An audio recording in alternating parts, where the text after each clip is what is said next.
لابنه وهو يعظه يا بني لا تشرك بالله إن الشرك لظلم عظيم.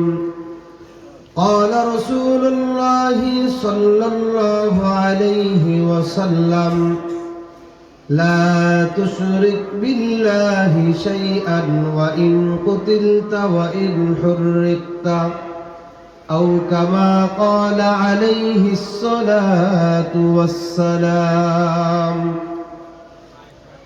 إن الله وملائكته يصلون على النبي يا أيها الذين آمنوا صلوا عليه وسلموا تسليما.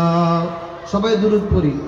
اللهم صل على محمد وعلى آل محمد كما صليت على إبراهيم وعلى آل إبراهيم إنك حميد مجيد. اللهم بارك على محمد وعلى آل محمد كما باركت على إبراهيم وعلى آل إبراهيم إنك حميد مجيد. صدق الله العظيم وصدق رسوله النبي الكريم ونحن على ذلك من الشاهدين والشاكرين والحمد لله رب العالمين. মহান আল্লাহ রব্বুল আলামিনের দরবারে কালিমাতুশ শুকর আদায় করি যে আল্লাহ রব্বুল আলামিন আমাদেরকে দুনিয়ার সমস্ত ঝামেলা থেকে মুক্ত হয়ে কোরআন এবং হাদিসের আলোচনা করা এবং শোনার জন্য যে মহান মালিক আমাদেরকে তৌফিক দান করেছেন, সে মহান মালিকের দরবারে অন্তরের অন্তঃস্থল থেকে শুকরিয়া আদায় করি আলহামদুলিল্লাহ। আল্লাহ রাসূল সাল্লাল্লাহু আলাইহি ওয়াসাল্লাম বলেন, যেখানে কোরআন এবং হাদিসের আলোচনা করা হয়, নবীজি বলেন হাদিসের ভাষা অনুযায়ী ওই জায়গাটা জান্নাতের বাগান হয়ে যায়। বলি সুবহানাল্লাহ। সেই জান্নাতের বাগানে বসতে পেরে আমরা খুশি না বেজার? কিন্তু যারা বসতে পারলো না, এই মাহফিল প্রতিদিন হবে না, হওয়াও সম্ভব না। বছরে হয়তো বা 2 দিন বা 1 দিন হয়। এই জন্য যেখানে কোরআন এবং হাদিসের আলোচনা করা হয়, নবীজি বলেন এরা জান্নাতের বাগান হয়ে যায়। নবীজির হাদিস অনুযায়ী আমরা এখন জান্নাতের বাগানে বসা। সম্মানিত হাজিরিন, আমি আপনাদের সামনে কোরআনুল কারীম থেকে একটি আয়াত তেলাওয়াত করেছি। নবী পাক সাল্লাল্লাহু আলাইহি ওয়াসাল্লামের অসংখ্য অগণিত হাদিস থেকে ছোট্টখানা একটি হাদিস তেলাওয়াত করেছি। রব্বে কারীম যদি তৌফিক দান করেন, কোরআন এবং হাদিসকে সামনে নিয়ে কিছু আলোচনা করার চেষ্টা করব, আমি যেন আমলের নিয়তে বলতে পারি, আপনারা যেন আমলের নিয়তে শুনতে পারেন। আল্লাহ তৌফিক দান করেন, সকলে বলেন আমিন। আমি আপনাদের কাছ থেকে কিছু সময় চেয়ে নিব, যতক্ষণ কথা বলবো হাকে হা বলবেন আর নাকে না বলবেন। যদি এটা বলেন তাহলে আমি বুঝবো আমি আপনাদেরকে যেটা বুঝাইতে চাইতেছি আপনারা বুঝতেছেন, ঠিক কিনা বলেন? আমাদের সমাজে আমরা এটা মনে করি যে কিচ্ছা কাহিনী কইলে এই বক্তা অনেক ভালো, এটা আমাদের ধারণা। মনে রাখবেন, আল্লাহর কোরআনের চেয়ে এবং নবীজির হাদিসের চেয়ে দলিল পৃথিবীর মধ্যে আর একটাও নাই। এই জন্য মন মানসিকতা ঠিক করে বসেন যে এখান থেকে কিছু আলোচনা শুনে নিজের জীবনে বাস্তবায়ন করবেন, শুনবেন, আমল করবেন এবং আমলের নিয়তে শুনতে হবে, তাহলে আজকের এই মাহফিল সার্থক হবে। সম্মানিত হাজির, আমি আপনাদের সামনে যে বিষয়টা নিয়ে আলোচনা করব সেটা হলো লুকমান হাকিম। উনি ওনার সন্তানকে 9টা উপদেশ দিয়েছিল, বাবা হিসাবে সন্তানকে উপদেশ দিয়েছিল। সন্তান সেই উপদেশগুলো গ্রহণ করেছিল। এই 9টা উপদেশের মধ্যে যে কয়টা বলা সম্ভব চেষ্টা করব, যে কয়টা বলা সম্ভব বলার চেষ্টা করব। লুকমান হাকিম তিনি কোনো নবী ছিল না। আল্লাহ রাব্বুল আলামিন ওনাকে অনেক জ্ঞান, প্রজ্ঞা, জ্ঞান দান করছেন। কিন্তু আল্লাহ রাব্বুল আলামিন ওনাকে যে জ্ঞান দিয়েছেন, এই লুকমান হাকিম জ্ঞান পাওয়ার পরে উনি বাবা হিসাবে উনি ওনার সন্তানকে কিছু নসিহত, কিছু উপদেশ দিয়েছিল। আল্লাহ তাআলা লুকমান হাকিমের সেই উপদেশগুলো এমন ভাবে আল্লাহর কাছে পছন্দ হয়েছে যে আল্লাহ তাআলা কোরআনুল কারীমের মধ্যে সূরাতুল লুকমান নামে একটা সূরাই আল্লাহ নাযিল করেছেন। সুবহানাল্লাহ। লুকমান হাকিম সন্তানকে উপদেশ দেওয়ার মাধ্যমে বাবা হিসাবে যেমনি আল্লাহর কাছে দামি হয়েছে, উনি ওনার সন্তান সেই নসিহতগুলো, উপদেশগুলো শোনার পরে বাবাও দামি হয়েছে, সন্তানও দামি হয়েছে। এখানে যারা বাবা আছেন, যে উপদেশগুলো আপনি বাবা হিসাবে আপনার দায়িত্ব হলো সন্তানকে সেই নসিহত, সেই উপদেশগুলো দেওয়া। এখানে যারা সন্তান আছেন, সন্তান হিসাবে বাবার সেই নসিহতগুলো জীবনে বাস্তবায়ন করা। ঠিক কিনা বলে? লুকমান হাকিম উনি ওনার সন্তানকে প্রথম নাম্বার, সবাই খেয়াল রাখতে হবে তাহলে আলোচনা বুঝবেন। প্রথম নাম্বার উপদেশ লুকমান হাকিম উনি ওনার সন্তানকে বললেন, সন্তান শোনো, তোমার জন্য প্রথম নসিহত, সন্তান তুমি আল্লাহর গোলামি করবা, আল্লাহর দাসত্ব করবা, আল্লাহর হুকুম মানবা। তবে আল্লাহর ইবাদত করতে গিয়ে আল্লাহর সমকক্ষ কাউকে দাঁড় করাবা না, শিরিক করবা না। শিরিক মুক্ত ইবাদত সন্তান তুমি করবা। আল্লাহ রাব্বুল আলামিন কোরআনুল কারীমের মধ্যে যে উপদেশটা তিনি দিয়েছিলেন সন্তানকে, আল্লাহ তাআলা বলেন, وَإِذْ قَالَ لُقْمَانُ لِابْنِهِ وَهُوَ يَعِظُهُ يَا بُنَيَّ لَا تُشْرِكْ بِاللَّهِ। দুনিয়ার মুসলমান ভাইরে আমার, আল্লাহ রাব্বুল আলামিন কোরআনুল কারীমের ভিতরে আল্লাহ রাব্বুল আলামিন লুকমান হাকিম উনি ওনার সন্তানকে অনেকগুলো উপদেশ দিয়েছিল। এই অনেকগুলো উপদেশের মধ্যে প্রথম নাম্বার উপদেশ হলো, আল্লাহ তাআলা বলেন, দুনিয়ার বান্দারা শোনো, স্মরণ করো ওই সময়ের কথা লুকমান হাকিম যখন উনি ওনার সন্তানকে প্রথম নাম্বার উপদেশ হলো, ইয়া বুনাইয়া লা তুশরিক বিল্লাহ, ও সন্তান আমার, তুমি আল্লাহ তাআলার গোলামি করবা, আল্লাহর দাসত্ব করবা, আল্লাহর গোলামি করবা। কারণ আল্লাহ রাব্বুল আলামিন দুনিয়াতে মানুষকে আল্লাহ রাব্বুল আলামিন পাঠিয়েছেন আল্লাহর গোলামি করার জন্য, দাসত্ব করার জন্য। কারণ দুনিয়াতে আল্লাহ তাআলা মানুষকে অনার্থক পাঠান নাই, বেহুদা পাঠান নাই। আল্লাহ তাআলা মানুষকে দুনিয়ার ভিতরে আল্লাহ তাআলা পাঠিয়েছেন আল্লাহর গোলামি করার জন্য, দাসত্ব করার জন্য। লুকমান হাকিম সন্তানকে বলো, সন্তান আমার, তুমি দুনিয়ার ভিতরে আল্লাহর গোলামি করবা, আল্লাহর দাসত্ব করবা। তবে আল্লাহর গোলামি করার ক্ষেত্রে আল্লাহর সমকক্ষ তুমি কাউকে দাঁড় করাবা না। ঠিক কিনা বলে?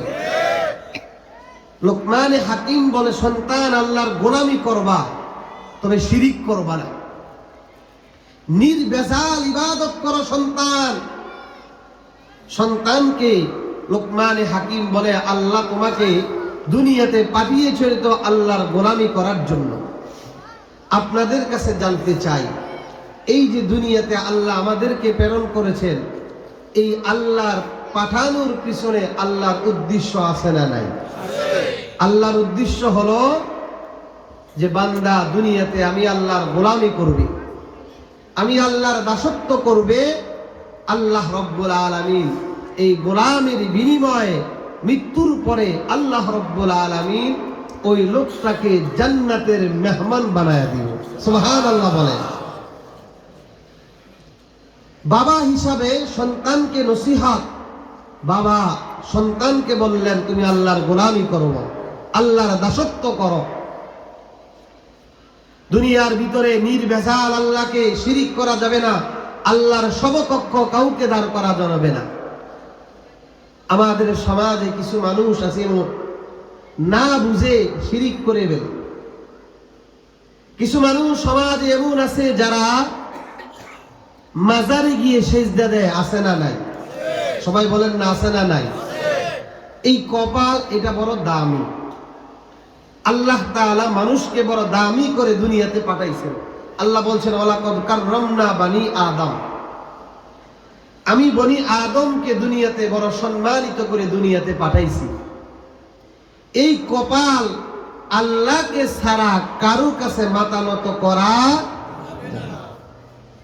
সমাজের কিছু মানুষ মাজারে গিয়ে বাবার কাছে সন্তান চায়, যে বাবা একটা সন্তান দাও। আমি আপনাদের কাছে জানতে চাই, সন্তান দেওয়ার মালিক কে? আরেকটু জোরে বলেন, কে? আপনারা নাম শুনেছেন হযরত ইব্রাহিম আলাইহিস সালাতু ওয়াস সালাম। ৮৬ বছর পর্যন্ত কোনো সন্তান ছিল না, সন্তান মাজারে চাইছেন আল্লাহর কাছে। দুনিয়ার মুসলমান ভাইরে আমার, ইব্রাহিম আলাইহিস সালাতু ওয়াস সালামের ৮৬ বছর পর্যন্ত কোনো সন্তান ছিল না। ৮৬ বছর বয়সে আল্লাহ রব্বুল আলামিনকে বললেন, রব্বি হাবলি মিনাস সালিহিন। ইব্রাহিম আলাইহিস সালাতু ওয়াস সালাম ৮৬ বছর পর্যন্ত কোনো সন্তান ছিল না। ৮৬ বছর বয়সে বললেন, ও রব্বুল আলামিন, আপনি আমাকে একজন নেককার সন্তান দান করেন। আল্লাহ রব্বুল আলামিন ইব্রাহিম নবীর দোয়া কবুল করেছেন। আল্লাহ রব্বুল আলামিন সাথে সাথে উত্তর দিয়ে দিল, ফাবাশশারনাহু বিগুলামিন হালিম। আল্লাহ রব্বুল আলামিন বলেন, আমার পয়গম্বর ইব্রাহিম, আমি আল্লাহ রব্বুল আলামিন তোমার দোয়া কবুল করে নিলাম। আমি আল্লাহ রব্বুল আলামিন তোমাকে একজন সহনশীল, ধৈর্যশীল সন্তানের সুসংবাদ দিয়ে দিলাম। সুবহানাল্লাহ। মুসলমান ভাইরে আমার, ইব্রাহিম নবীকে যদি আল্লাহ রব্বুল আলামিন ৮৬ বছর বয়সে সন্তান দিতে পারে, আপনাদের কাছে জানতে চাই, ওই আল্লাহ আছে না নাই? আরেকটু জোরে বলেন, আল্লাহ আছে না নাই? বর্তমান জামানার ভিতরে কারো যদি সন্তান না হয়, মাজারের কাছে সন্তান চাওয়া যাবে না। আল্লাহ রব্বুল আলামিনের কাছে সন্তানের জন্য দোয়া করতে হবে। ইব্রাহিম নবীকে যে আল্লাহ রব্বুল আলামিন সন্তান দিয়েছেন, ওই আল্লাহ তাআলা আমাদেরকেও সন্তান দিতে পারেন। ঠিক কিনা বলেন? এই জন্য লোকমানে হাকিম, সংক্ষেপে বলি, এটা আমার মূল আলোচ্য বিষয় হলো পরের বিষয়টা বোঝানোর জন্য ধারাবাহিকতা আলোচনা করতেছি। লোকমানে হাকিম প্রথম উপদেশ, সন্তান তুমি আল্লাহর ইবাদত করবা, এই জন্য আল্লাহ তোমাকে বানাইছে। তবে ইবাদত করার ক্ষেত্রে তুমি শিরিক করবা না। এখানে যারা বাবা আছেন, প্রত্যেকটা বাবার উচিত সন্তানকে নসিহাত করা। বাবা তার সন্তানকে নসিহাত করবে, স্বামী তার স্ত্রীকে নসিহাত করবে, বন্ধু তার বন্ধুকে নসিহাত করবে, এক ভাই আরেক ভাইকে নসিহাত করবে, অর্থাৎ উপদেশ দিবে, ভালো পথে চলার উপদেশ দিবে। ঠিক কিনা বলে? সন্তান যারা আছেন বাবার সেই উপদেশগুলো জীবনে বাস্তবায়ন করতে হবে। লুকমান হাকিমের দ্বিতীয় নাম্বার উপদেশ, যেটা মূল আলোচ্য বিষয় আমার, লুকমান হাকিম দ্বিতীয় নাম্বার উপদেশ সন্তানকে বলে, সন্তান শোনো, ইয়া বুনাইয়া ইন্নাহা ইন তাকু মিসকালা হাববাতিন মিন খারদালিন ফাতাকুন ফি সখরাতিন আও ফিস সামাওয়াতি আও ফিল আরদি ইয়াতি বিহাল্লাহ। বাবা সন্তানকে বলে, সন্তান শোনো, তুমি তো দুনিয়াতে আল্লাহর গোলামি করবা, তোমার দ্বিতীয় নাম্বার উপদেশ নসিহত হলো, তুমি মনে রাখবা তুমি দুনিয়াতে যা কিছু করো, চাই সেটা ভালো আমল হোক কিংবা খারাপ আমল হোক, আর সেটা যদি জাররা পরিমাণও হয়, তুমি যা কিছু করো এটা যদি পাথরের মধ্যে থাকে, আসমানের মধ্যে থাকে, জমিনের মধ্যে থাকে, সন্তান মনে রাখবা ইয়াতি বিহাল্লাহ, কিয়ামতের দিন তোমার আমল এটা আল্লাহ তোমার সামনে পেশ করবে। বাবা সন্তানকে বলছেন, সন্তান দুনিয়াতে তুমি যা কিছু করো, গুনাহের কাজ করো কিংবা ভালো আমল করো, এটা মনে রাখবা এটা কিয়ামতের দিন আল্লাহ তোমার সামনে পেশ করবে। বাবা তার সন্তানকে গুনাহের ব্যাপারে, গুনাহ করলে আল্লাহর আদালতে দাঁড়াতে হবে, বাবা তার সন্তানকে নসিহত করতেছে, সাবধান গুনাহের কাজ করা যাবে না। আমরা এখানে যারা বাবা আছি, প্রত্যেকটা বাবার উচিত সন্তানকে নসিহত করা, সন্তান শোনো, সাবধান গুনাহের কাজ করা যাবে না, ঠিক কিনা বলেন? গুনাহ এটা মানুষকে জাহান্নামে নিয়ে যায়, আর নেক আমল সেটা মানুষকে কোথায় নেয় বলেন? জান্নাতে। কোথায় বলেন?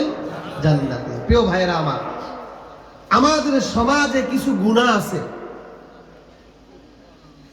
হয়তো কারো অন্তরের মধ্যে ব্যথা লাগতে পারে আলোচনাটা শোনার পরে। সমাজের মধ্যে কিছু গুনাহ আমরা এমন করি যেটা আমাদের কাছে গুনাহ মনে হয় না, সেটা হলো গীবত করা, অন্যের সমালোচনা করা। এটা আমাদের সমাজে আছে না নাই? সবাই বলেন না, আছে না নাই? একজন অপরজনের সমালোচনা করে, মহিলা পুরুষ উভয়জন। এটা আমাদের সমাজে ব্যাধি, রোগে আক্রান্ত হয়ে গেছে, কিন্তু এটা গুনাহের কাজ, এটা আমাদের মনে হয় না। একজন অপরজনের সমালোচনা করি, খারাপ মন্তব্য করি, খারাপ ধারণা করি, এবং সমাজের মধ্যে কিছু মানুষ এই কাজে নিয়োজিত। অন্যের দোষ চর্চা না করতে পারলে তাদের মনের মধ্যে শান্তি লাগে না, এমন মানুষ সমাজের মধ্যে আছে না নাই? কিন্তু এটা গুনাহের কাজ, এটা মনে হয় না। অথচ আল্লাহ রাব্বুল আলামিন কুরআনুল কারীমের মধ্যে মানুষের গীবত করা, অন্যের সমালোচনা করা, অন্যের খারাপ ধারণা করা মানুষ সম্পর্কে, এটা আল্লাহ তাআলা নিষেধ করেছেন। আল্লাহ তাআলা বলেন, ইয়া আইয়ুহাল্লাযীনা আমানু জুতানিবু কাসীরাম মিনাজ-যন্নি ইন্না বা'দায-যন্নি ইসমুন ওয়া লা তাজাসসাসু ওয়া লা ইয়াগতাব বা'দুকুম বা'দা। মুসলমান ভাইরে আমার, কথাগুলো দিল দিয়া বুঝবেন, আমার দিকে তাকান। আল্লাহ রাব্বুল আলামিন কুরআনুল কারীমের ভিতরে আল্লাহ রাব্বুল আলামিন বলেন, দুনিয়ার ইমানদার শোনো, ইজতানিবু কাসীরাম মিনাজ-যন্নি, মানুষ সম্পর্কে খারাপ মন্তব্য করা থেকে তোমরা বিরত থাকো। মানুষের দুশ্চর্চা করবা না, মানুষ সম্পর্কে খারাপ মন্তব্য করবা না, কারণ আল্লাহ বলেন ইন্না বা'দায-যন্নি ইসমুন, মানুষ সম্পর্কে খারাপ মন্তব্য করা, মানুষ সম্পর্কে খারাপ আলোচনা করা, অন্যের দুশ্চর্চা করা, এটা হলো গুনাহের কাজ। আল্লাহ রাব্বুল আলামিন বলে, বান্দা শোনো, ওয়ালা তাজাসসাসু, মানুষের গোপন বিষয়গুলোকে তোমরা অনুসন্ধান করে খুঁজে খুঁজে বের করো না। সমাজের ভিতরে কিছু মানুষ দেখবেন এমন আছে যে সকাল থেকে রাত পর্যন্ত কার সম্পর্কে খারাপ মন্তব্য করবে, কার সম্পর্কে কুৎসারটার করবে, কার সম্পর্কে খারাপ মন্তব্য করবে, এই চিন্তার ভিতরে থাকে। অথচ আল্লাহ বলে, বান্দা শোনো, ওয়ালা তাজাসসু, মানুষের গোপন বিষয়গুলোকে তোমরা অনুসন্ধান করে খুঁজে খুঁজে বের করো না। আল্লাহ রাব্বুল আলামিন বলেন, ওয়ালা ইয়াগতাব বাদুকুম বাদা, একে অপরের গীবত করো না, পরনিন্দা করো না। আল্লাহ রাব্বুল আলামিন বলেন, কেন করবা না বান্দা শোনো। আইয়ুহিব্বু আহাদুকুম, আল্লাহ বলেন তোমরা কেরা পছন্দ করো যে তোমার কোন ভাই যখন মারা যাবে মৃত ভাইয়ের গোশত খাবে নাকি তোমরা পছন্দ করো? আল্লাহ রাব্বুল আলামিন বলে, বান্দা শোনো, দুনিয়ার ভিতরে এমন কোন মানুষ নাই যে মানুষটা কোনো ভাই যখন মারা যায় তার মৃত ভাইয়ের গোশত খাবে। নিঃসন্দেহে এরা অপছন্দ, দুনিয়ার কারো পক্ষে সম্ভব নয়। আল্লাহ রাব্বুল আলামিন বলেন, সমাজের ভিতরে যে মানুষগুলো অন্যের দুর্চর্চা করে, গীবত করে, পরনিন্দা করে, অন্যের দুর্চর্চা করে, আল্লাহ রাব্বুল আলামিন বলেন এই যে অন্যের দুর্চর্চা করা, এটা হলো মৃত ভাইয়ের গোশতের সাথে খাওয়ার সাথে তুলনা করেছেন। নাউযুবিল্লাহ। আল্লাহ বলেন যারা অন্যের দুশ্চর্চা করে, মানুষের গোপন বিষয়গুলো খুঁজে খুঁজে বের করে, কে কি করলো, কার ছেলে কি করলো, কার মেয়ে কি করলো, এই যে সমাজের ভিতরে একজন অপরজনের দুর্চর্চা করা, আল্লাহ রাব্বুল আলামিন বলেন এটা হলো মৃত ভাইয়ের গোশত খাওয়ার সাথে তুলনা করেছেন। নাউযুবিল্লাহ বলেন। এই কথাটা বাস্তব না অবাস্তব বলেন তো? সমাজে দুশ্চর্চা করা কারো ভালো কেউ দেখতে চায় না। সমাজের ভিতরে ভালো কিছু করবেন, আপনাকে সমাজ ভালো হতে দিবে না। সমাজের ভিতরে প্রতিষ্ঠিত হবেন, আপনাকে প্রতিষ্ঠিত হতে দিবে না। আপনার ক্ষতি করার জন্য সব সময় একদল চেষ্টা করবে অন্যের ক্ষতি কিভাবে করা যায়, তার দুশ্চর্চা কিভাবে করা যায়। আছে না নাই বলেন? এই যে গীবত, এই গীবতটা কাকে বলে? গীবতটা আসলে কি জিনিস? আল্লাহ রাসূল সাল্লাল্লাহু আলাইহি ওয়াসাল্লাম এই গীবতের সংজ্ঞা হাদিসের মধ্যে দিয়েছেন। নবীজি বলেন, عن أبي هريرة رضي الله تعالى عنه أن رسول الله صلى الله عليه وسلم قال أتدرون ما الغيبة قالوا الله ورسوله أعلم। প্রিয় ভাইরা আমার, নবীজির সাহাবী আবু হুরায়রা রাদিয়াল্লাহু তাআলা আনহু থেকে বর্ণিত, তিনি বলেন আল্লাহর নবী বলছেন, ও আমার সাহাবারা, তোমরা কি জানো গীবত কাকে বলা হয়? সাহাবে কেরাম বললেন, ক্বালু আল্লাহু ওয়া রাসূলুহু আলাম। আল্লাহর নবী সাল্লাল্লাহু আলাইহি ওয়াসাল্লাম কে সাহাবে কেরাম বলল, গো আল্লাহর নবী, গীবত কাকে বলা হয় আমরা জানি না, আল্লাহ এবং আল্লাহ রাসূল ভালো জানেন। আল্লাহর নবী বলে, উম্মতেরা শোনো, গীবত কাকে বলা হয় তোমরা আমার কাছ থেকে শুনে নাও। আল্লাহর নবী বলেন গীবত বলা হয় ক্বালা যিকরুকা আখাকা বিমা ইয়াকরাহু। নবীজি বলেন গীবত বলা হয় তোমার কোনো ভাই অনুপস্থিত, তার সম্পর্কে এমন মন্তব্য করা, তার সম্পর্কে এমন আলোচনা করা, তোমার ভাই যখন শুনবে তার দিলের ভিতরে কষ্ট লাগবে, অন্তরের ভিতরে ব্যথা লাগবে, তার সম্পর্কে খারাপ মন্তব্য করলা। পয়গম্বর সাল্লাল্লাহু আলাইহি ওয়াসাল্লাম বলে এটাই কি বলা হয় গীবত? সাহাবে কেরাম বললেন, ওগো আল্লাহর নবী, ইন কানা ফীহি আখিহি মা আকুলু, আমি আমার ভাইয়ের সম্পর্কে যা কিছু বললাম, যদি এটা আমার ভাইয়ের মধ্যে থাকে তাহলে গীবত হবে কিনা? আমার আপনার নবী বলেন, উম্মতেরা শোনো, ইন কানা ফীহি মা তাকুলু, তুমি তোমার ভাইয়ের সম্পর্কে যা কিছু বললা এটা যদি তার মধ্যে থাকে তাহলে তো গীবত হলো, আর যদি তার মধ্যে না থাকে তাহলে তো গীবতের চাইতে মারাত্মক অপরাধ করলা। নবীজির হাদিস আমাকে আপনাদেরকে বুঝাইলেন, আপনার কোন ভাই অনুপস্থিত, তার সম্পর্কে এমন আলোচনা করলা, এমন সম্পর্কে আলোচনা করা যেটা শুনলে তার দিলের মধ্যে কষ্ট লাগে। নবীজি বলেন এটাকেই বলা হয় গীবত। ঠিক কিনা বলেন? মানুষ যে অন্যের সমালোচনা করে এটা কি ওই মানুষটাকে সংশোধন করার জন্য নয়, বরং তার আলোচনা অন্যর কাছে করে তাকে ক্ষতি করার জন্য, তার সম্মান নষ্ট করার জন্য। ঠিক কিনা বলে? সমাজের ভিতরে যদি আপনি কারো মঙ্গল চান, আপনি যদি কারো ভালো চান, কথার কথা উদাহরণ দিয়ে বলে, আপনাদের মসজিদের ইমাম সাহেব চলাফেরার মধ্যে যদি কোনো অপরাধ দেখেন, এটা যদি আপনি আমাকে বলেন যে হুজুর বললেন না, আমাদের হুজুর আর বললেন না, এটা চরিত্র একবারে খারাপ, কথার কথা। এই যে আপনি দৃষ্টির অগোচরে হুজুরের কথাটা বললেন, এটাকেই বলা হয় গীবত, অন্যের সমালোচনা করা। আপনি যদি হুজুরের মঙ্গল চান, হুজুরকে সরাসরি বলবেন, হুজুর আপনি যে চলাফেরা করেন এই ব্যবহার বা এই কথাটা মনে হয় ভালো না, না বললে মনে হয় ভালো হবে। এটা আপনি হুজুরের মঙ্গল চেয়েছেন, এই জন্য হুজুরকে বলছেন। ঠিক কিনা বলে? কিন্তু সমাজের ভিতরে এটা ব্যাধি, এটা রোগে আক্রান্ত হয়ে গেছে। আমার আমল বাতিল হয়ে যায় অন্যের গীবত করার কারণে। এটা সমাজে একটা ব্যাধি, রোগে আক্রান্ত হয়ে গেছে। কিন্তু এটা যে গুনাহ, এটা আমাদের দ্বারা মনে হয় না। গীবত যখন কোনো মানুষ করে, প্রথম নাম্বার ক্ষতি, ভালো করে শোনেন, আমার দিকে একটু তাকান। গীবত কেউ করলে, অন্যের সমালোচনা করলে, প্রথম নাম্বার ক্ষতি হলো জিনা করার চেয়ে নিকৃষ্ট হলো অন্যের সমালোচনা করা। নাউজুবিল্লাহ বলেন।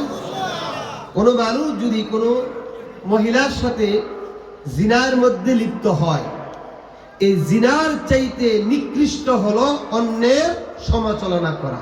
এটা আমার কোনো গল্প কাহিনী না, আল্লাহ রাসূল হাদিসের মধ্যে বলেন, আন আবি সাঈদ রাদিয়াল্লাহু তাআলা আনহু قال قال رسول الله صلى الله عليه وسلم الغيبة أشد من الزنا قالوا يا رسول الله وكيف الغيبة أشد من الزنا। মুসলমান ভাইরে আমার কথাগুলো দিল দিয়া বুঝবেন। হযরত আবু সাঈদ রাদিয়াল্লাহু তাআলা আনহু থেকে বর্ণিত, তিনি বলেন আল্লাহর নবী বলছেন, আমার উম্মতেরা শোনো, অন্যের সমালোচনা করাটা, গীবত করাটা হলো জিনার চাইতে নিকৃষ্ট। সাহাবে কেরাম বললেন, ওগো আল্লাহর নবী, জানতে চাই গীবত করাটা জিনার চাইতে কিভাবে নিকৃষ্ট হলো, জানতে চাই। আল্লাহর নবী সাল্লাল্লাহু আলাইহি ওয়াসাল্লাম বলে, তাহলে শোনো, ইন্নার রাজুলা লা ইয়াজনি ফায়াতুবুল্লাহ।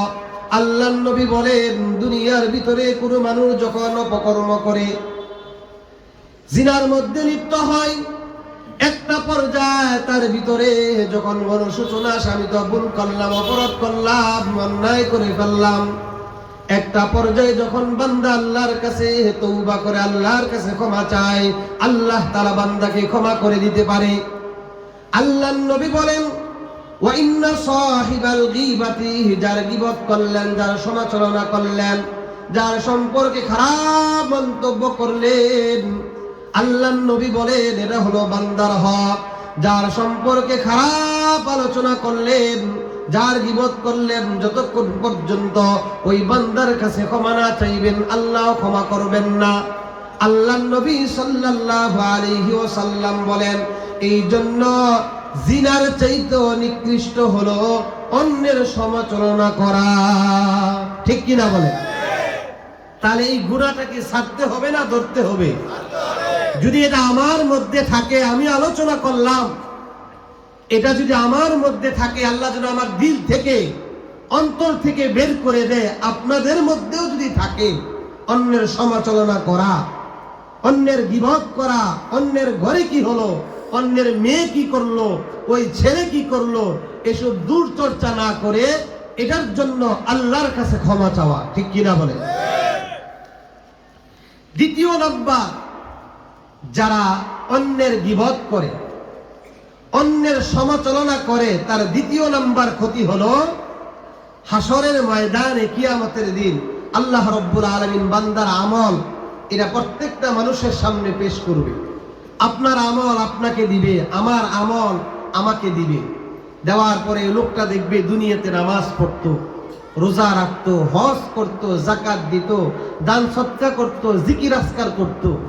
ওই দিন বলবে, আল্লাহ আমি আমার নামাজ খুঁজে পাচ্ছি না, আমি আমার কোরআনের তেলাওয়াত খুঁজে পাচ্ছি না। সেই দিন আল্লাহ বলে, বান্দা তুমি অন্যের সমালোচনা করার কারণে, অন্যের গীবত করার কারণে তোমার আমল থেকে তোমার নেক আমল কেটে দেওয়া হয়েছে। নাউজুবিল্লাহ বলেন।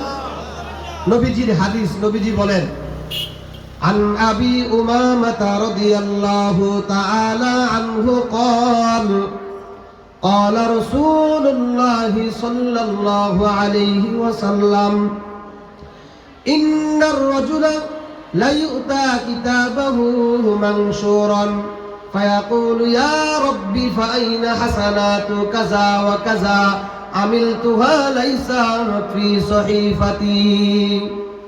প্রিয় ভাইরা আমার, হযরত আবু উমামা রাদিয়াল্লাহু তাআলা আনহু থেকে বর্ণিত, তিনি বলেন, আল্লাহর নবী সাল্লাল্লাহু আলাইহি ওয়াসাল্লাম বলেন, আমার উম্মতেরা শোনো, কিয়ামতের মাঠ কায়েম হবে, বান্দার আমলগুলো আল্লাহ রাব্বুল আলামিন বান্দার সামনে পেশ করবে। আর ওই দিন মানুষগুলো তারা আমলনামা দেখতে পাবে না, বলবে কাজা আমিলতুহা, ও রব্বুল আলামিন আমার জীবনে নামাজ ছিল, আমার জীবনে রোজা ছিল, হজ ছিল, যাকাত ছিল, ও রব্বুল আলামিন আমি আমার নেক আমল খুঁজে পাচ্ছি না, কারণটা কি? সেই দিন আল্লাহ রব্বুল আলামিন বলবে, বান্দারে দুনিয়ার ভিতরে তুমি মানুষের গীবত করেছিলা, অন্যের সমালোচনা করেছিলা, গীবত করার কারণে আমি আল্লাহ রব্বুল আলামিন তোমার জিন্দেগির থেকে নেক আমল কেটে ফেলে দিয়েছি। প্রিয় ভাইয়েরা আমার, কষ্ট করে নামাজ পড়লাম, রোজা রাখলাম, হজ করলাম, যাকাত দিলাম, অন্যের সমালোচনা করার কারণে আল্লাহ রব্বুল আলামিন আমার আপনার আমল থেকে নেক আমল কেটে দিব, কারণ অন্যের সমালোচনা করার কারণে। প্রিয় ভাইরা আমার, শুধু তা নয়, হযরত আবু হুরায়রা রাদিয়াল্লাহু তাআলা আনহু থেকে বর্ণিত, তিনি বলেন, আল্লাহর নবী বলেন, ও আমার সাহাবারা তোমরা বলো সবচেয়ে গরীব কে? আল্লাহ রাসূল সাল্লাল্লাহু আলাইহি ওয়াসাল্লামের সাহাবীরা বলেন, ওগো আল্লাহর নবী, আমরা তো জানি দুনিয়ার ভিতরে যার ঘর নাই, যার বাড়ি নাই, সম্পদ নাই, টাকা নাই, অর্থ সম্পদ নাই, তাদেরকে আমরা গরীব বলে জানি। আমার আপনার নবী বলে, উম্মতেরা শোনো শোনো, কিয়ামতের দিন, মুসিবতের দিন সবচাইতে গরীব হলো ওই লোক যার জীবনে অনেক নামাজ ছিল, রোজা ছিল, হজ ছিল, যাকাত ছিল, কারো সম্পর্কে মিথ্যারোপ করেছে, তার নেক আমল কেটে দেওয়া হয়েছে, কারো উপরে জুলুম করেছে, তার কাছ থেকে নেক আমল কেটে দেওয়া হয়েছে, কারো সম্পর্কে খারাপ মন্তব্য করেছে, ওই লোকটার কাছ থেকে নেক আমল কেটে দিতে দিতে বান্দার অবস্থা এমন হলো, তার জিন্দেগির ভিতরে আর কোনো নেক আমল নাই। সেই দিন আল্লাহ রব্বুল আলামিন বলবে, ও বান্দা শোনো, আরো অনেক পাওনাদার রয়েছে, অন্য মানুষের গুনাহগুলো ওই ব্যক্তির উপরে চাপিয়ে দেওয়া হবে। আল্লাহর নবী সাল্লাল্লাহু আলাইহি ওয়াসাল্লাম বলেন, ওই মানুষটা হলো সবচেয়ে গরীব, যে মানুষটার জিন্দেগির ভিতরে নেক আমল থাকার পরেও অন্য কাউকে দিতে দিতে বান্দার অবস্থা হবে, তার জিন্দেগির ভিতরে কোনো নেক আমল থাকবে না। আমার আপনার নবী বলেন, কিয়ামতের দিন ওই লোকটাই হলো সবচেয়ে গরীব। ঠিক কিনা বলে? কেন? কারণ অন্যের সমালোচনা করে নিজের নেক আমল কেটে দিলাম। এই কথাগুলো কি বাস্তব না অবাস্তব? আল্লাহ রসুলের হাদিস, এটাকে আপনাদের বিশ্বাস হয়? প্রিয় ভাইরা আমার, সমাজ থেকে গীবত, পরনিন্দা, অন্যের সমালোচনা করা, এটা দূর করতে হবে। হাসরের ময়দানে আল্লাহ রব্বুল আলামিন আল্লাহ রাসূল সাল্লাল্লাহু আলাইহি ওয়াসাল্লামকে জাহান্নামের মধ্যে কোন অপরাধের কারণে কি শাস্তি হবে, এটা আল্লাহ তাআলা পয়গম্বর সাল্লাল্লাহু আলাইহি ওয়াসাল্লামকে মেরাজের রাত্রিতে দেখাইলেন যে একদল লোক যাদের হাতের মধ্যে বিশাল বড় বড় তামার নখ। কিসের নখ? সবাই বলেন না কিসের নখ? আরেকটু জোরে বলেন কিসের নখ? তামার। হাতের মধ্যে লম্বা লম্বা নখ। এই নখের মাধ্যমে প্রত্যেকটা মানুষ তার চেহারার মধ্যে আঘাত করতেছে বারবার। এগুলো নবীজি নিজে দেখছেন মেরাজের রাত্রিতে, অস্বীকার করার কোনো সুযোগ নাই। লম্বা লম্বা নখের মাধ্যমে চেহারার মধ্যে আঘাত করতেছে। আল্লাহ রাসূল সাল্লাল্লাহু আলাইহি ওয়াসাল্লাম বলেন, ও জিবরাইল ভাই, এরা কারা? এদের কি অপরাধ? এই শাস্তি তাদেরকে কেন দেওয়া হচ্ছে? নিজের হাত দ্বারা নিজের চেহারার মধ্যে আঘাত করতেছে, কারণটা কি? আল্লাহ রাসূল সাল্লাল্লাহু আলাইহি ওয়াসাল্লামকে বলা হলো, ওগো আল্লাহর নবী, এরা হলো আপনার ওই সমস্ত উম্মত যে উম্মতগুলো দুনিয়ার মধ্যে থাকা অবস্থায় অন্যের দুশ্চর্চা করত, অন্যের সমালোচনা করত, মানুষ সম্পর্কে খারাপ মন্তব্য করত। এই খারাপ মন্তব্য করার কারণে, গীবত করার কারণে, পরনিন্দা করার কারণে তাদের চেহারার মধ্যে নিজের হাত দ্বারা তাদের চেহারার মধ্যে আঘাত করতেছে। নাউযুবিল্লাহ। প্রিয় ভাইরা আমার, লুকমান হাকিম সন্তানকে বলছে, সন্তান শোনো, তুমি দুনিয়াতে আল্লাহর ইবাদত করবা, শিরিক করবা না। দ্বিতীয় নাম্বার, লুকমান হাকিম বলে, সন্তান শোনো, দুনিয়াতে তুমি আল্লাহর ইবাদত করবা, গুনাহের কাজ করবা না। আর মনে রাখবা, দুনিয়াতে তুমি যা কিছু করো, এটা যদি তোমার পাথরের মধ্যে থাকে, আসমানের মধ্যে থাকে, জমিনের মধ্যে থাকে, ভালো হোক কিংবা মন্দ হোক, তুমি মনে রাখবা ইয়াতি বিহাল্লাহ, এটা আল্লাহ তোমার সামনে পেশ করবে। প্রিয় ভাইরা আমার, এই চিন্তা যদি করার মধ্যে থাকে, দুনিয়াতে আমি যা কিছু করি কেউ দেখে না, আল্লাহ দেখে কিনা বলেন? সবাই বলেন না, আল্লাহ দেখে কিনা? রাতের অন্ধকারে কেউ দেখে না, রাতে একা একা উঠে তাহাজ্জুদ নামাজ পড়তেছেন, দুনিয়ার কেউ দেখে না, আল্লাহ দেখে কিনা? রাতের অন্ধকারে কারো ঘরে চুরি করতে গেছেন, দুনিয়ার কেউ দেখলো না, আল্লাহ দেখে কিনা বলেন? এই চিন্তা যদি কোনো মুমিনের মধ্যে ঢুকে যায়, এই চিন্তা যদি কোনো মুমিনের ভিতরে ঢুকে যায়, আল্লাহর ভয় ঢুকে যায়, আল্লাহর কসম করে বলি, ওই লোকটা জিন্দেগিতে কোনোদিন গুনাহের কাজ করতে। প্রিয় ভাইরা, এক নাম্বার গুনাহ আমাদের সমাজে যেটা হয় সেটা হলো গীবত করা, পরনিন্দা করা। এগুলো থেকে আল্লাহ আমাদের সকলকে হেফাজত করুক, সকলে বলেন আমিন। দ্বিতীয় নাম্বার গুনাহ যেটা আমাদের সমাজে আমরা করি, এই যে দুনিয়াতে আমরা যত গুনাহের কাজ করি বা ভালো আমল করি, এই গুনাহের 4টা সাক্ষী রয়েছে। কয়টা সাক্ষী? সবাই বলেন কয়টা সাক্ষী? আমার আলোচনা কি আপনারা বুঝতেছেন? কালকে সকালেও বুঝবেন যদি দিল দিয়া শোনেন যে হুজুর কি বলছে, এটা শুনবেন, গল্প কাহিনী নয়, কোরআন হাদিস থেকে বলতেছি। আমি আপনি দুনিয়াতে যে গুনাহের কাজ করি, এই গুনাহের সাক্ষী কয়টা? 4টা। প্রথম নাম্বার, আমার 2 কাঁধের 2জন ফেরেশতা অনবরত আমার আপনার আমল ভালো হোক কিংবা মন্দ হোক, সমস্ত আমলগুলো লিখতেছে। দুনিয়ার মধ্যে যারা ব্যবসা বাণিজ্য করেন, এই ব্যবসা বাণিজ্য যারা করি আমরা, একটা হিসাব থাকে যে সকাল থেকে রাত পর্যন্ত কয় টাকা বিক্রি করলাম, কয় টাকা লাভ হলো, এটার হিসাব আমার কাছে আছে। আমরা যারা চাকরি করি, মাসে 20,000 টাকা বেতন, কথার কথা, ছেলের জন্য কয় টাকা, মেয়ের জন্য কয় টাকা, সন্তানের জন্য কয় টাকা, এটার হিসাব আমার কাছে আছে। কিন্তু দুঃখজনক হলেও সত্য যে আমার সকাল থেকে রাত পর্যন্ত, আবার রাত থেকে সকাল পর্যন্ত কয়টা গুনাহের কাজ করলাম, কয়টা ভালো আমল করলাম, এটার হিসাব আমার কাছে।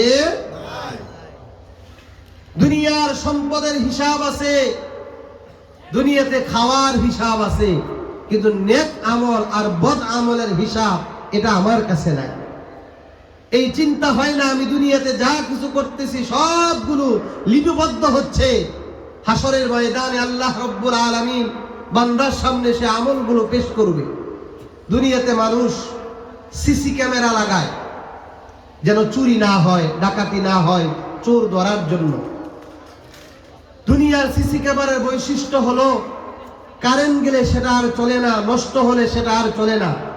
কিন্তু আল্লাহ রাব্বুল আলামিন মানুষের আমলগুলোকে লিপিবদ্ধ করার জন্য আল্লাহ রাব্বুল আলামিন দুইজন সিসি ক্যামেরাম্যান দিয়েছেন, কিরামান কাতিবিন। দুইজন ফেরেশতা দিয়েছেন, অনবরত লিখতেছেন। কারেন্ট গেলেও চলে, থাকলেও চলে, নষ্ট হওয়ার কোনো সম্ভাবনা নাই। এই চিন্তা যদি আমার মধ্যে থাকে যে আসলে আমি সকাল থেকে রাত পর্যন্ত কয়টা গুনাহের কাজ করলাম, এই দুই কাজের দুইজন ফেরেশতা অনবরত আমার আপনার আমলনামা লিখতেছে। যদি ভালো আমল হয় ঠিকানা জান্নাত, যদি খারাপ আমল বেশি হয় ঠিকানা হবে জাহান্নাম। আল্লাহ রাব্বুল আলামিন বলেন, ওয়া ইন্না আলাইকুম লাহাফিজিন কিরামান কাতিবিনা ইয়ালামুনা মা তাফআলুন। দুনিয়ার মুসলমান ভাইরে আমার, আল্লাহ রাব্বুল আলামিন বলে, দুনিয়ার বান্দারা শোনো, তোমরা সকাল থেকে রাত পর্যন্ত, আবার রাত থেকে সকাল পর্যন্ত বান্দা, দুনিয়ার ভিতরে তুমি যা কিছু করো, তোমার জিন্দেগির ভিতরে ভালো আমল হোক কিংবা খারাপ আমল হোক, আমি আল্লাহ রাব্বুল আলামিন তোমার আমলগুলোকে লিপিবদ্ধ করার জন্য দুইজন সিসি ক্যামেরাম্যান দিয়েছি, কিরামান কাতিবিন ইয়ালামুনা মা তাফআলুন। অনবরত আমার আপনার আমলনামাগুলো আল্লাহ লিখতেছে। আল্লাহ রাব্বুল আলামিন বলেন, ইন্নাল আবরারা লাফি নাঈম ওয়া ইন্নাল ফুজ্জারা লাফি জাহিম। আল্লাহ রাব্বুল আলামিন বলেন, যাদের জিন্দেগির ভিতরে নেক আমল বেশি থাকবে আল্লাহ তাকে জান্নাত দিব, আর যাদের জিন্দেগির ভিতরে বদ আমল বেশি হবে আল্লাহ রাব্বুল আলামিন তাদেরকে জাহান্নামে দিব। আল্লাহ তাআলা বলে, মুমিন বান্দা শোনো, আমি আল্লাহ রাব্বুল আলামিন তোমাদেরকে জান্নাত দিব, এটা আমি আল্লাহর ওয়াদা। তবে বান্দা শোনো, তোমাদের জিন্দেগির ভিতরে যদি দুইটা শর্ত পাই, তোমরা যদি তোমাদের জিন্দেগির ভিতরে দুইটা কাজ করতে পারো, আমি আল্লাহ রাব্বুল আলামিন তোমাদেরকে জান্নাত দিব, এটা আমি আল্লাহর ওয়াদা। এই দুইটা কাজ হলো, আল্লাহ রাব্বুল আলামিন বলেন, ইন্নাল্লাযীনা আমানু ওয়া আমিলুস সলিহাতি কানাত লাহুম জান্নাতুল ফিরদাউসি নুজুলা। আল্লাহ বলে, বান্দা শোনো, ইন্নাল্লাযীনা আমানু, নিশ্চয়ই দুনিয়ার ভিতরে যারা ঈমানদার, যারা ঈমান এনেছো, ঈমান আনার পরে বান্দা বসে থাকে নাই, ওয়া আমিলুস সলিহাত, বান্দার জিন্দেগির ভিতরে ভালো আমল ছিল। আল্লাহ তাআলা বলে, মুমিন বান্দা শোনো, তোমার জিন্দেগির ভিতরে ভালো আমল করার কারণে আমি আল্লাহ রাব্বুল আলামিন ঘোষণা দিলাম, মৃত্যুর পরে তোমাদেরকে জান্নাতুল ফেরদাউসে মেহমান বানায়া দিব। সুবহানাল্লাহ। শর্ত কয়টা? দুইটা। বলেন, শর্ত কয়টা? এক নাম্বার ঈমান আনতে হবে, আর দুই নাম্বার হলো জিন্দেগির ভিতরে ভালো আমল করতে হবে। সম্মানিত হাজির, ভালো করে বুঝেন, এই দুই কাদের দুইজন ফেরেশতা আমার আপনার আমলগুলো লিখবে। হাসরের ময়দানে যেই মানুষগুলোর আমলনামা ডান হাতে পাবে, কোন হাতে? সবাই বলেন না, কোন হাতে? ডান হাত। ভালো না খারাপ? দুনিয়াতে যত ভালো কাজ কোন হাতে করি? ডান। কিয়ামতের দিন, মুসিবতের দিন, কোন মানুষ যখন আমল নামাটা ডান হাতে পাবে, এই ডান হাতে আমল নামাটা পাওয়ার কারণে বান্দার 40 বছর, 70 বছর, 100 বছরের এই হায়াতের জিন্দেগির হিসাব, এটা আল্লাহ তাআলার কাছে দিতে হবে। ওই জিন্দেগির যত হিসাব আছে, এই সমস্ত হিসাবগুলো আল্লাহ সহজ করে দিবে। আর তো জোরে বলেন না সুবহানাল্লাহ। আল্লাহ বলছেন, فَأَمَّا مَنْ أُوتِيَ كِتَابَهُ بِيَمِينِهِ فسوف يحاسب حسابا يسيرا প্রিয় ভাইরা আমার, আল্লাহ রাব্বুল আলামিন বলে, বান্দা শোনো, কঠিন মুসিবতের দিন আমি আল্লাহ রাব্বুল আলামিন যাদের আমলনামাটা, আল্লাহ বলেন যাদের জিন্দেগীর আমলনামা আমি আল্লাহ রাব্বুল আলামিন ডান হাতে দিব, ওই মানুষগুলো আমলনামাটা ডান হাতে পাওয়ার পরে আল্লাহ বলেন ফাসাউফা ইউহাসাবু হিসাবান ইয়াসীরা, আল্লাহ তাআলা তার জিন্দেগীর হিসাব এটা আল্লাহ সহজ করে দিব। শুধু সহজ করে দিব তা নয়, আল্লাহ তাআলা অন্য আয়াতের মধ্যে বলেন ফাআম্মা মান উতিয়া কিতাবাহু বিয়ামিনিহি ফায়াকুলু হাউ মুকরাউ কিতাবিয়া।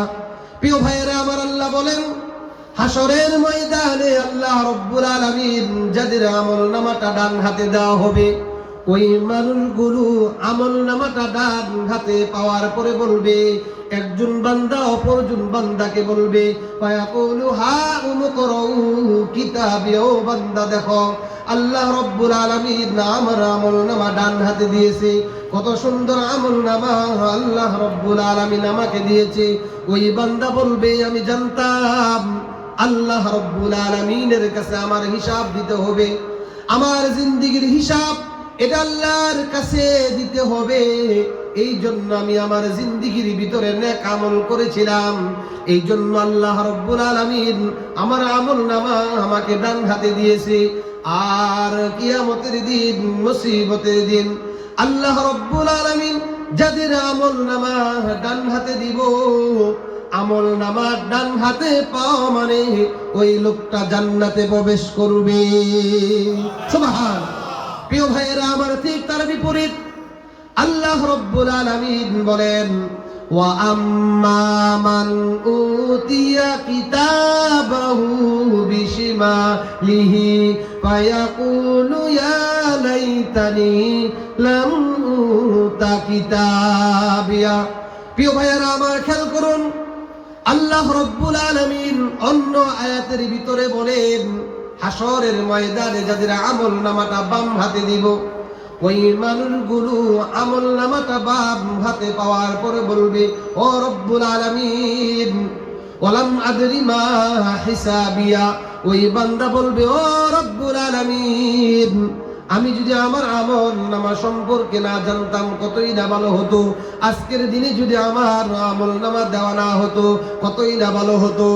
এই দিন যাদের আমলনামা বাম হাতে দেওয়া হবে, ওই বান্দারা আল্লাহর কাছে দুইটা আফসোস করবে।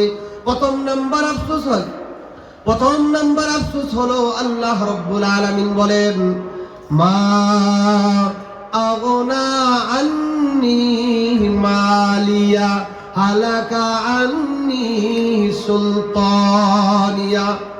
আল্লাহ রাব্বুল আলামিন বলেন যাদের আমলনামাটা বাম হাতে দেওয়া হবে, আমলনামাটা বাম হাতে পাওয়ার পরে বান্দা আফসোস করে বলবে ও রব্বুল আলামিন দুনিয়াতে আমার সম্পদের অভাব ছিল না, কোটি কোটি সম্পদ আমার ছিল, কিন্তু আমার সম্পদ আমাকে জাহান্নামের আগুন থেকে বাঁচাইতে পারে নাই। দ্বিতীয় নাম্বার আফসোস করে বলবে ও রব্বুল আলামিন হালাকা আন্নি সুলতানিয়া, দুনিয়াতে আমার ক্ষমতার অভাব ছিল না, অনেক ক্ষমতা আমার ছিল, কিন্তু আমার ক্ষমতা আমাকে জাহান্নামের আগুন থেকে বাঁচাইতে পারে নাই। আল্লাহ রাব্বুল আলামিন ওই সময় ওই নাফরমান বান্দা যাদের আমলনামা বাম হাতে দেওয়া হবে, আল্লাহ তাআলা বলবেন খুযুহু ফাগুল্লু সুম্মাল জাহিমা সাল্লু। আল্লাহ বলবেন আমার নাফরমান বান্দাকে ধরো, 70 গজ শিকল লাগাও, আর আমলনামাটা বাম হাতে পাওয়ার কারণে সেই দিন মানুষগুলো যাদের আমলনামাটা আল্লাহ তাআলা বাম হাতে দিব, 70 গজ শিকল লাগানোর পরে আল্লাহ তাআলা বলবেন আমার এই নাফরমান বান্দাকে জাহান্নামে নিক্ষেপ করে দাও। নাউযুবিল্লাহ। সেই দিন অবস্থাটা কেমন হবে? দুনিয়াতে যদি ভালো আমল করে যেতে পারেন, আল্লাহ তাআলা আপনার আমল নামা কিয়ামতের দিন ডান হাতে দিবে, তার মানে আপনি জান্নাতি। আর অবস্থা যদি এমন হয় আমল নামাটা বাম হাতে, আপনার ঠিকানা কোথায়? জাহান্নাম। প্রিয় ভাইরা আমার, আরেকটু উদাহরণ দিলে সহজে বুঝবেন। হাসরের ময়দানে কেউ কারো সহযোগিতা করবে না। দুনিয়ার মধ্যে আপনি বিপদে পড়লে আপনার বন্ধু আপনার পাশে দাঁড়ায়, আপনি বিপদে পড়লে আপনার বাবা আপনার পাশে দাঁড়ায়, আপনি বিপদে পড়লে আপনার স্ত্রী আপনার পাশে দাঁড়ায়, আপনি বিপদে পড়লে আপনার প্রতিবেশী আপনার পাশে দাঁড়ায়। কিন্তু হাসরের ময়দানে বান্দার অবস্থাটা এমন হবে, কেউ কাউকে সহযোগিতা করবে না। বাবা সন্তানকে ভুলে যাবে, সন্তান তার বাবাকে ভুলে যাবে। হাসরের ময়দানের অবস্থাটা যদি এমন হয়, কথার কথা, আপনার নেক আমল আর বদ আমল উভয়টা সমান, উভয়টা আপনার সমান হয়ে গেল। আল্লাহ তাআলা সিদ্ধান্ত দিবে, বান্দা আজকের দিনে তুমি যদি একটা নেক দিতে পারো, আমার তৈরি জান্নাতে তুমি যেতে পারবা। প্রিয় ভাইয়েরা আমার, হাসরের ময়দানের অবস্থাটা যদি এমন হয়ে যায়, আপনার নেক আমল আর বদ আমল উভয়টা সমান হয়ে যায়, আল্লাহ রাব্বুল আলামিন বলবেন, বান্দা যাও, তুমি যদি তোমার জিন্দেগির ভিতরে একটা নেক আমল আমাকে দিতে পারো, আমি ওয়াদা দিলাম তোমাকে জান্নাত দিব। সেই দিন বান্দার অবস্থাটা কত ভয়ানক হবে। আল্লাহ রাব্বুল আলামিন কুরআনুল কারীমের মধ্যে বলেন, ইয়াউমা ইয়াফিরুল মারউ মিন আখি। সেই দিন আল্লাহ তাআলা সিদ্ধান্ত দেওয়ার পরে আপন ভাই তার ভাইয়ের কাছে গিয়ে বলবে, ভাই দুনিয়ার ভিতরে একসাথে চলতাম, একসাথে খেলাধুলা করতাম, তোমার প্রয়োজনে আমি পাশে ছিলাম, আমার প্রয়োজনে তুমি পাশে ছিলে। আল্লাহ রাব্বুল আলামিন আমার ব্যাপারে সিদ্ধান্ত দিয়েছে, একটা নেক আমল দিতে পারি, আমি আল্লাহর তৈরি জান্নাতে যেতে পারবো। সেই দিন আপন ভাই তার ভাইকে বলবে, নিশ্চয়ই দুনিয়াতে আমার ভাই ছিল, কিন্তু তুমি কে তোমাকে চিনতে পারি না, আজকের দিনে তুমি আমাকে পেরেশান করো না, তুমি তোমার রাস্তা ধরো, আমি আমার রাস্তা ধরি। এবার এই লোকটা একটা নেক আমলের জন্য ইয়াউমা ইয়াফিরুল মারউ মিন আখি ওয়া উম্মিহি, মার কাছে চলে যাবে সন্তান, মার কাছে গিয়ে বলবে, মা 10 মাস 10 দিন তুমি আমাকে গর্ভে ধারণ করেছো, নিজে না খেয়ে খাবার দিয়েছো, নিজে কষ্ট করেছো। ও মা, আল্লাহ রাব্বুল আলামিন আমার ব্যাপারে সিদ্ধান্ত দিয়েছে, আমি যদি একটা নেক আমল দিতে পারি, আল্লাহ তৈরি জান্নাতে যেতে পারবো। সেই দিন আপন মা তার সন্তানকে বলবে, নিশ্চয়ই দুনিয়াতে আমার সন্তান ছিল, কিন্তু তুমি কে তোমাকে চিনতে পারি না, আজকের দিনে তুমি আমাকে পেরেশান করো না, তুমি তোমার রাস্তা ধরো, আমি আমার রাস্তা ধরি। এবার এই লোকটা একটা নেক আমলের জন্য পেরেশান হয়ে ওয়া উম্মিহি ওয়া আবি, বাবার কাছে চলে যাবে। বাবার কাছে গিয়ে বলবে, বাবা আল্লাহ রাব্বুল আলামিন আমার ব্যাপারে সিদ্ধান্ত দিয়েছে, একটা নেক আমল যদি দিতে পারি, আল্লাহর তৈরি জান্নাতে যেতে পারবো। সেই দিন বাবা বলবে, নিশ্চয়ই দুনিয়াতে আমার সন্তান ছিল। সেই দিন বাবা বলবেন, নিশ্চয়ই দুনিয়াতে আমার সন্তান ছিল, কিন্তু তুমি কে তোমাকে চিনতে পারি নাই, আজকের দিনে তুমি আমাকে পেরেশান করো না, তুমি তোমার রাস্তা ধরো, আমি আমার রাস্তা ধরি। প্রিয় ভাইরা আমার, এই লোকটা একটা নেক আমলের জন্য উম্মিহি ওয়া আবি ওয়া সাহিবাতিহি, স্বামী তার স্ত্রীর কাছে যাবে, স্ত্রী তার স্বামীর কাছে গিয়ে বলবে, একসাথে 40 বছর 70 বছর সংসার করলাম, তোমার বিপদে আমি পাশে ছিলাম, আমার বিপদে তুমি পাশে ছিলে। আল্লাহ রাব্বুল আলামিন আমার ব্যাপারে সিদ্ধান্ত দিয়েছে, একটা নেক আমল দিতে পারি, আল্লাহর তৈরি জান্নাতে যেতে পারবো। সেই দিন স্বামী তার স্ত্রীকে বলবে, স্ত্রী তার স্বামীকে বলবে, নিশ্চয়ই দুনিয়াতে আমার স্বামী ছিল, কিন্তু তুমি কে তোমাকে চিনতে পারি না, আজকের দিনে তুমি আমাকে পেরেশান করো না, তুমি তোমার রাস্তা ধরো, আমি আমার রাস্তা ধরি।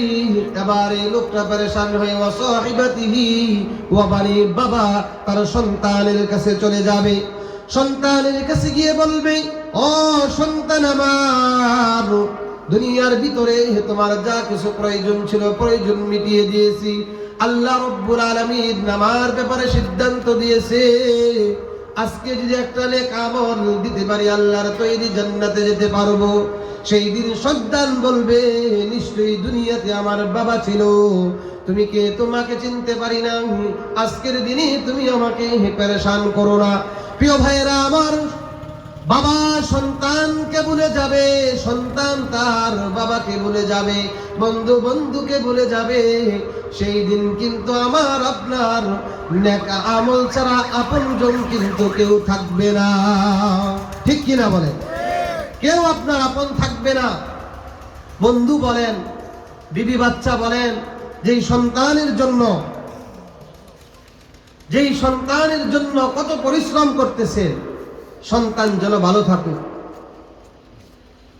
সন্তান যেন ভালো থাকুক, ভালো চলুক।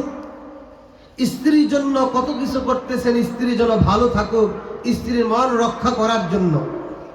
বন্ধুর জন্য কত কিছু করতেছেন, এই বন্ধু আপনার জন্য আপন হবে না।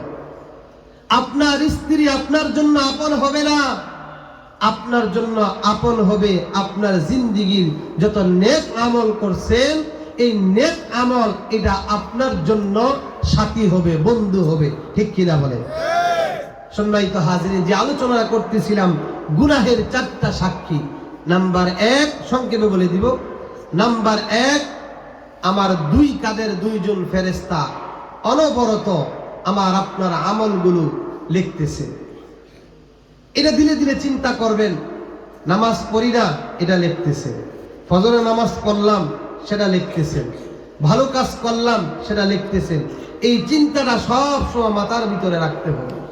দ্বিতীয় নাম্বার হলো, আমার আপনার আমল নামা আমার আপনার বিরুদ্ধে আল্লাহর আদালতে সাক্ষী দিবে। এই যে দুনিয়াতে আমি আপনি যা কিছু করি, এই সমস্ত আমল আল্লাহ রাব্বুল আলামিন একটা চিরকুটের মধ্যে করে প্রত্যেকটা মানুষের গর্দানের মধ্যে কিয়ামতের দিন আল্লাহ তাআলা জ্বলন্ত অবস্থায় দিবেন। দিয়া বলবেন, বান্দা আজকের দিনে তুমি তোমার আমল নামা সমূহ পড়ো। আল্লাহ বলে, ওয়াকুল্লা ইনসানিন আলজামনাহু তাইরাহু ফি উনুকি ওয়া নুখরিজু লাহু ইয়াওমাল কিয়ামাতি কিতাবান ইয়ালকাহু মানশুরা। আল্লাহ বলেন, দুনিয়াতে আমি যা কিছু করি সমস্ত আমলগুলো চিরকুটের মধ্যে করে এই যে প্রত্যেকটা মানুষের গর্দানের মধ্যে দিবেন। আর দিয়ে কি বলবেন জানেন? ইকরা কিতাবা, হে বান্দা তুমি তোমার আমল নামা সমূহ পড়ো। সেই দিন প্রত্যেকটা মানুষের আমল নামা পড়বে, দেখবে, আর বলবে, উদি আল কিতাব ফাতারাল মুজরিমিন। অপরাধীদের সামনে তাদের আমল নামাটা পেশ করবে, দেখবে, আর বলবে, মালি হাদাল কিতাব। বান্দা আফসোস করবে, এটা কেমন কিতাব? আমি আমার জিন্দেগির ভিতরে রাতের অন্ধকারে গুনাহের কাজ করলাম, এটাও লিখলো। রাতের অন্ধকারে কেউ দেখলো না, তাহাজ্জুদ নামাজ পড়লাম, সেটাও লিখলো। এটা বান্দার সামনে আল্লাহ তাআলা পেশ করবে। ওয়া ওয়াজাদু, মানুষ পাবে, মা আমিলু হাদিরা, সে যা উপস্থিত করবে। যদি আপনার জিন্দেগির ভিতরে যাররা পরিমাণ ভালো আমল আপনার জিন্দেগির ভিতরে থাকে, এটাও আল্লাহ বান্দার সামনে পেশ করবে। ফামান ইয়ামাল মিসকালা যাররাতিন খায়রান ইয়ারা। 2 নাম্বার, আমার আমল নামা আমার আপনার বিরুদ্ধে সাক্ষী দিবে। 3য় নাম্বার হলো, যে জমিনের মধ্যে আমরা হাঁটি, যে জমিনের মধ্যে হেঁটে হেঁটে আমরা গুনাহের কাজ করি, এই জমিন আমার আপনার বিরুদ্ধে আল্লাহর আদালতে সাক্ষী দিবে। 4র্থ নাম্বার হলো, আমার শরীরের অঙ্গ প্রত্যঙ্গ যা কিছু আছে, জবান, চোখ, এই সব কিছু আমার আপনার বিরুদ্ধে আল্লাহর আদালতে সাক্ষী দিবে। সর্বশেষ কথা হলো, হুজুর চলে আসছে, আর দেরি করব না। অত্যন্ত সুন্দর আলোচনা হুজুর করে থাকে, খুব চমৎকার আলোচনা করে থাকে। আমরা উঠা বসা না করি। তাহলে আজকের মূল আলোচ্য বিষয় হলো যে আমরা গুনাহের কাজ করব না, নেক আমল ছাড়ব না।